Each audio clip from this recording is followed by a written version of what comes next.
합격의 메카 강남 캠퍼스에서 진행하는 10분의 기적 양민과 함께 하겠습니다.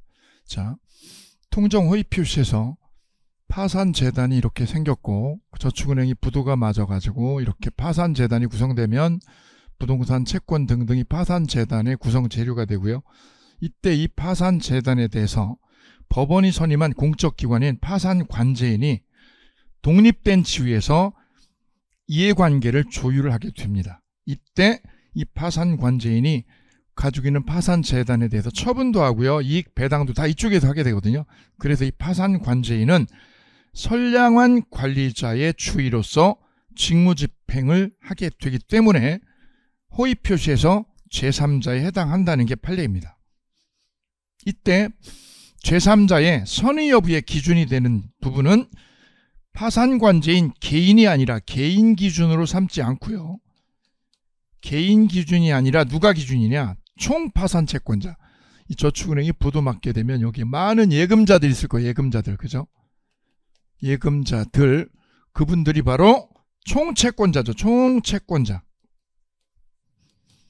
총채권자를 기준으로 한다는 게 우리 대법원 판례이고 이때 선이냐 악의 여부의 판단 기준은 총채권자 모두가 악의가 아닌 한 모두가 뭐가 아닌 한 악의가 아닌 한 뭘로 봅니다? 선의로 추정된다라는 뜻이다. 선의로. 이걸 다른 말로 번역을 해서 옮기면 일부는요. 일부 채권자는 선의, 일부 채권자는 악의라면 대법원 결론에 의하면 모두가 악의가 아니죠. 그럼 뭘로? 선의로 추정된다는 결론입니다. 일부는 선의, 일부는 악의여도 뭘로? 선의라고요. 선의라고 결론 짓겠다라는 게 우리 대법원 입장입니다. 이 파산관제인의 법적 지위 문제 꼭 정리해 두시고요. 이어서 허위표시에서 제3자에 해당되지 않는 자. 허위표시의 제3자에 뭐하는 사람? 해당되는 사람은 허위표시의 외형이죠. 외형을 기초로 한다는 거죠. 외형 기초성. 그리고 외형을 기초로 뭐한 사람? 새로운 이해관계를 맺은 사람. 매매를 하거나 저당을 잡거나 근저당을 잡거나 아니면 가등기를 하거나 다 외형을 기초로 뭐한 사람? 새로운 이해관계성 두 가지를 갖춰야 이 사람을 제3자라고 한다. 허위표시 제3자. 두 가지 전제 조건입니다. 외형 의존성입니다. 외형 기초성. 외형을 기초로 했다라는 점. 두 번째는 이해관계성. 두 가지를 갖추게 되면 이를 허위표시의 제3자라고 지칭. 가짜 매매, 가장 매매를 해서 가장 등기를 갖추겠죠. 가라등기라고 그러죠. 가라등기 외형을 믿고 새로이 매매한 사람, 가등기한 사람 제3자죠. 그런데 제3자에 안 들어가는 사람, 포함되지 않는 사람이 있습니다. 가장 양도를 이렇게 했을 때 짜고요. 이때 을이 죽어버리면 어떻게 하죠? 을이 상속을 받죠. 사식이. 상속인은 새로운 이해관계를 맺은 게 아니라 을의 지위를 포괄적으로 물려받은 자죠. 바로 상속인. 상속인은 제3자가 아니다. 상속인. 두 번째, 제3자를 위한 계약에 두고 수익자가 있다면 수익자도 낙약자하고 새로운 이해관계를 맺은 자가 아니기 때문에 수익자도 제3자가 아니다.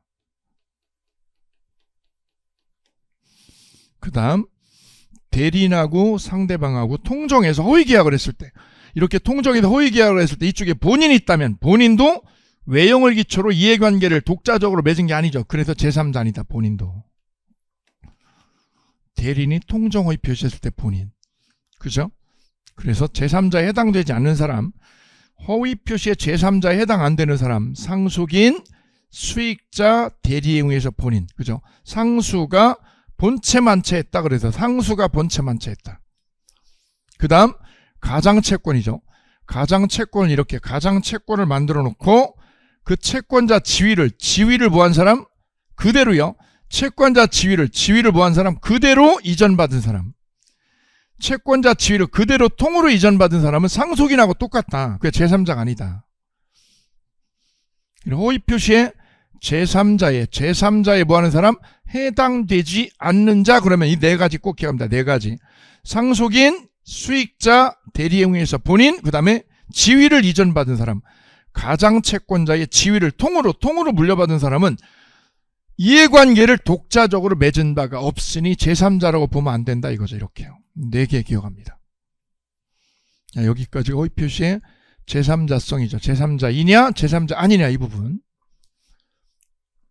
자, 이어서 사기 강박을 풀어가도록 하겠습니다. 사기라는 거는 기망이 위법했을 때 그 법률 행위를 취소할 수 있도록 이렇게 법리 구성을 하죠. 이때 기망은요. 기망은 허위 사실을 고지하는 거다. 허위 사실을 고지했을 때 이를 기망이라고 그런다. 그럼 기망만으로 취소되는 게 아니라 기망이 뭐 할 때? 위법성을 띄었을 때, 이때 위법은 현저히 기망했을 때.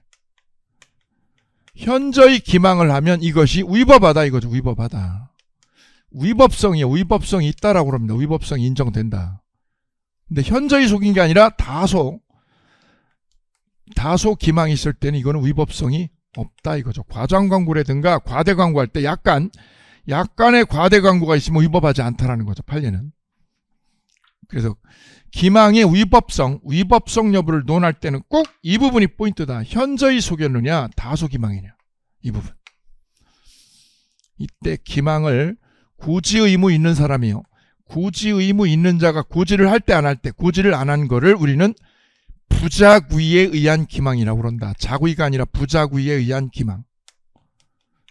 예컨대 아파트 인근에 공동묘지가 존재하는 거를 시행사는 고객에게 알릴 의무가 있죠. 근데 고지를 안 하고 분양을 했다. 이게 부작위에 의한 기망이 되겠다. 두 번째요. 교환계약에서는 자기 이익을 최대한 높게 실현하려고 합니다. A하고 B하고 이렇게 교환계약을 할 때 이때 A의 땅, B의 빌라를 교환할 때 빌라 주인한테 땅 주인이 이거 시가가 얼마나 해요? 라고 물어봤을 때 빌라 주인이 이 시가의 정보를 뭐 했을 때 묵비했다면 고지를 안 했다는 거죠. 사기냐? 아니라는 거다. 묵비를 해도 사기가 아니고 시가보다 더 높게 불렀다. 높게 고지를 해도 시가보다 높게 고지를 해도 뭐가 아니다. 이거는 사기가 성립하지 않는다. 왜냐? 내 물건의 값을 내가 높게 부른 거는 불법성이 없다 이거죠. 오케이. 교환계약에서 시가를 묵비한 일 이거 사기로 엮을 수 없고 과대광고를 현저히요 다소요. 다소에 과대광고가 있는 것도 위법성이 없다라는 거. 이 두 가지를 꼭 정리하실 것. 다음 강박이죠. 강박은 기망이 아니라 해악을 고지할 것. 해악. 해로움하고 악함을 고지하는 거죠. 고지. 그것이 뭐 할 때 위법성을 띠면 취소할 수 있습니다. 공포심을 주는 거죠. 강박은 공포심을. 나한테 50억 통장에 입금 안 하면 동영상 오픈할 거야. 공포심을 유발하는 거죠. 이때 해악을 꼭 고지해야 되기 때문에 만약에 이렇게 하면 각서에 서명하라고요. 각서에 서명해달라고 뭐 하면 요구만 했다. 요구만. 강력하게 각서에 서명을 요구했죠. 해악 고지 안 하고 이거는 위법이 아니다. 왜? 고지를 안 했죠. 해고지한다고 고지 안 했죠. 이거는 위법이 아니다. 두 번째 위법성이죠.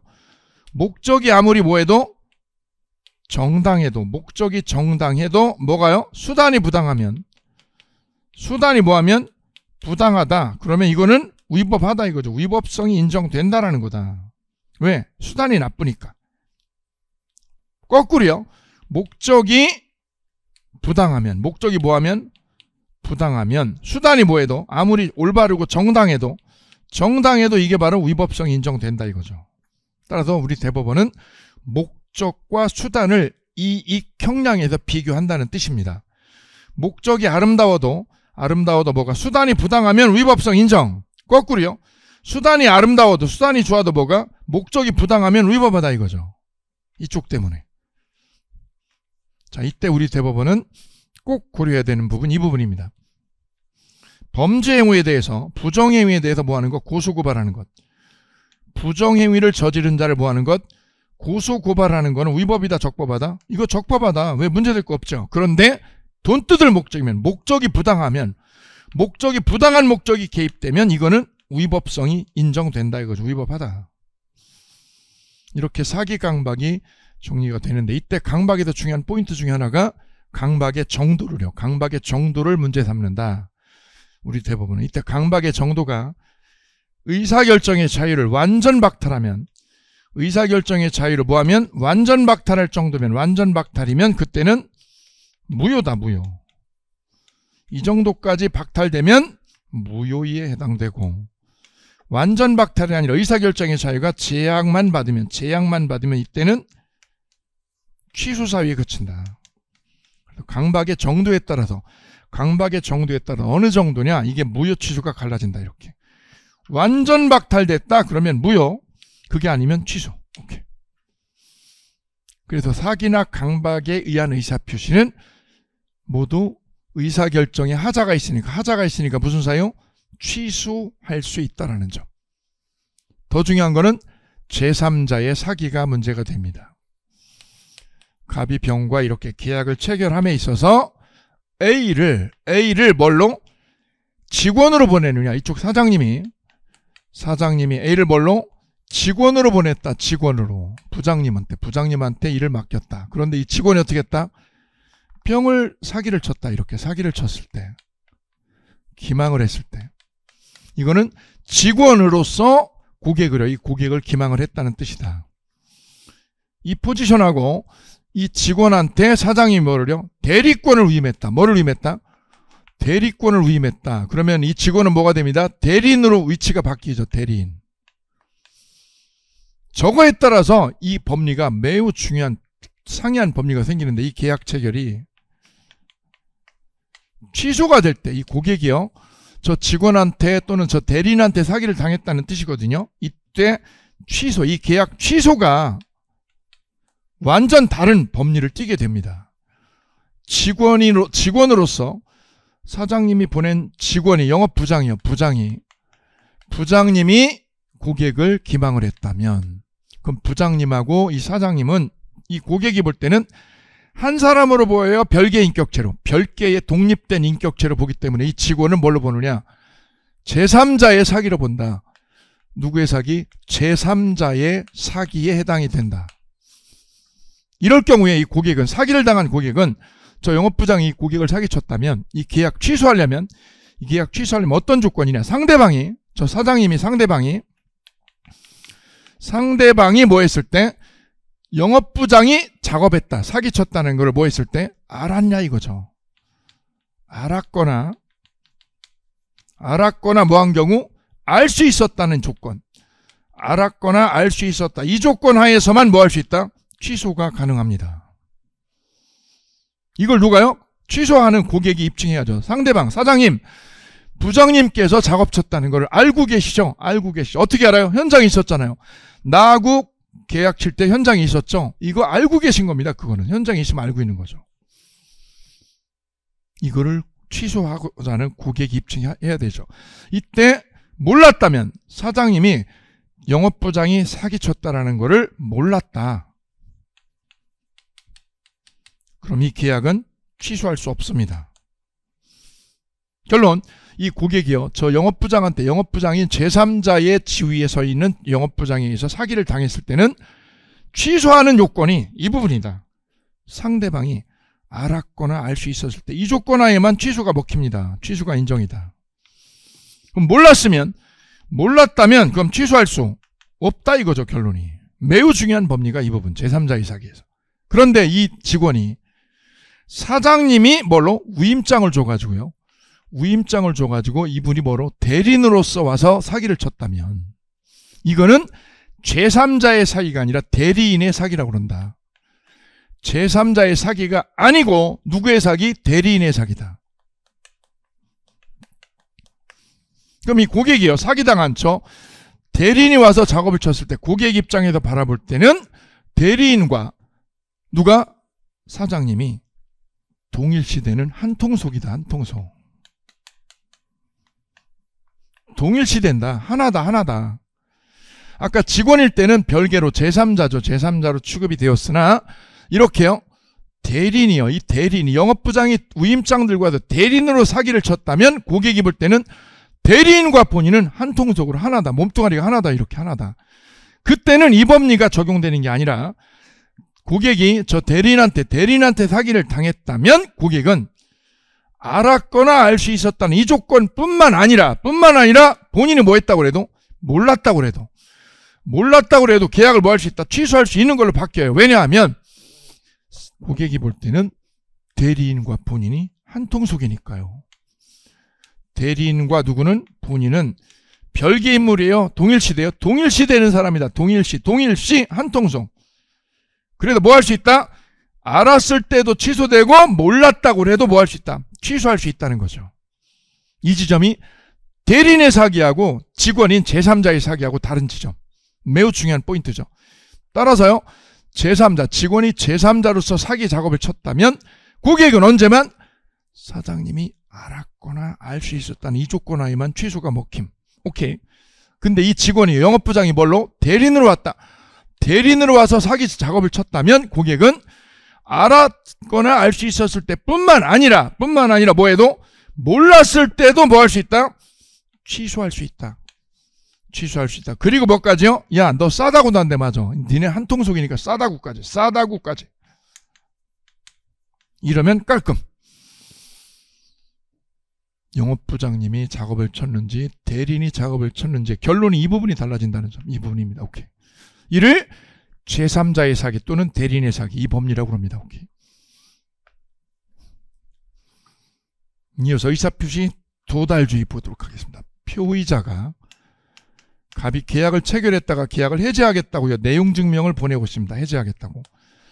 상대방한테 내용증명을 보냅니다. 이때 우체국에서 띄우죠. 우체국에서 띄우는 거를 발송했다라고 그러죠. 발송했다. 그래서 상대방이 살고 있는 가족한테 우편물이 교부가 됩니다. 가족한테 우편물이 교부가 되죠. 그럼 가족이 나와서 사인을 해주고 우편물을 가져갑니다. 그리고는 의리 해외 출장 가 있다가 한 달 뒤에 우편물을 수령해서 우편물을 의리 한 달 뒤에 수령합니다. 그리고 내용을 어떻게 읽어본다는 거죠. 읽는다. 이거를 우리는 유지했다라고 한다. 유지. 이쪽은 도달이라고 표현, 이쪽은 유지라고 그러는데 우리 민법은 유지했을 때 도달이 아니라 객관적으로요. 가족에게 교부가 되면 객관적으로 가족이 누구한테요? 저 상대방한테 전달하죠. 그럼 객관적으로 뭐가 돼요? 알 수 있는 조건. 알 수 있는 무슨 조건? 상태 조건. 상태가 만들어집니다. 알 수 있는 상태죠. 이 상태가 되면 뭐라고 그런다? 도달이라고 한다. 내용을 읽어야 아니다. 상대방이 내용을 읽어야 도달이다. 꽝이다. 수령해야 도달이다. 아니다. 이건 유지를 말한다. 우리 민법은 유지가 아니라 객관적으로 알 수 있는 상황 조건이 되면 도달이다. 오케이. 이때 도달의 의미가 정리되고 두 번째는 발송 후에 우편물을 모한 뒤에 갑이 우편물을 보내고 나서 사망했거나 표의자가 사망했거나 뭐해도 제한 능력자가 되어도 이 해제한 의사표시는 효력을 잃어버려요. 유효다. 의사표시는 유효로 된다. 유효로. 그리고 우리 민법은 표의자가 의사표시를 모한 후 발송한 후에 사망이나 제한 능력자라는 사고가 생겨도 의사표시 효력에 영향을 미치지 않는다. 영향을 미치지 않으니까 유효가 될 것이고 사안에서는 해제의 내용 증명이 도달한 거니까 뭐가 된다? 해제 효력이 생긴다. 오케이. 이를 발송 후 사고라고 한다. 발송 후 사고. 이때 우편물이 도달했다는 입증은 누가? 보낸 사람이 하는데 이때 우편물을 보낼 때는 두 가지 방법이 있다. 등기 우편하고요. 내용 증명은 상대방한테서 서명을 받죠. 서명을. 가족한테 서명을 받죠. 그래서 이게 반송되지 않으면 뭐한 걸로? 도달한 걸로. 상대편에게 도달한 걸로 인정이 됩니다만 보통 우편은 상대방한테 서명을 안 받거든요. 그냥 던지고 오죠. 그래서 도달로 추정되지 않는다는 점. 세 번째는 의사표시를 수령한 상대방 의리 뭐라면 제한 능력자면 예컨대 미성년자면 제한 능력자가 우편물을 뭐 했다면 수령했다면 이 수령한 을은 수령 무능력자다. 수령 능력자, 무능력자, 무능력자다. 그래서 갑은 받은 사람이 미성년자면 도달을 주장할 수 없다. 수령 무능력자에게는 뭐 할 수 없다고요? 갑이요. 갑이 해제 의사표시를 보냈어도 도달을 주장 못한다. 도달 주장 못한다. 단 법정대리인이 도달을 알면, 누가 알면? 법정대리인이요. 법정대리인이 도달을 뭐하고 나면 안 후에는 도달을 주장할 수 있다는 점. 그래서 도달주의에서 의사표시의 효력 발생에서는 세 가지 지점. 도달의 의미, 객관적으로 알 수 있는 상태가 도달이지 우편물 읽어야 도달이 아니다. 그래서 제가 비유적으로 밥상을 어머님이 이렇게 차려놓으면 객관적으로 세팅을 해놓으면 아이들이나 아빠가 먹지 않아도, 먹지 않고 그냥 가버려도, 그냥 아침에 늦게 일어나서 뛰어서 그냥 가더라도 엄마 입장에서는 뭐야? 객관적으로 세팅을 한 거죠. 이게 도달이다. 객관적으로 알 수 있는 상태 조건이 되면 도달인 것이지 수령이나 읽어야 도달이 아니라는 점. 발송 후 사망에도 의사표시는 유효인 거죠. 세 번째, 수령자가 제한 능력자면 도달 주장 못하는데 누가 알면? 법정대리인이 알면 도달을 주장할 수 있고, 마지막, 표의자가 상대방의 소재나 주소를 알지 못하죠. 그때 하는 제도를 공시송달이라고 그런다.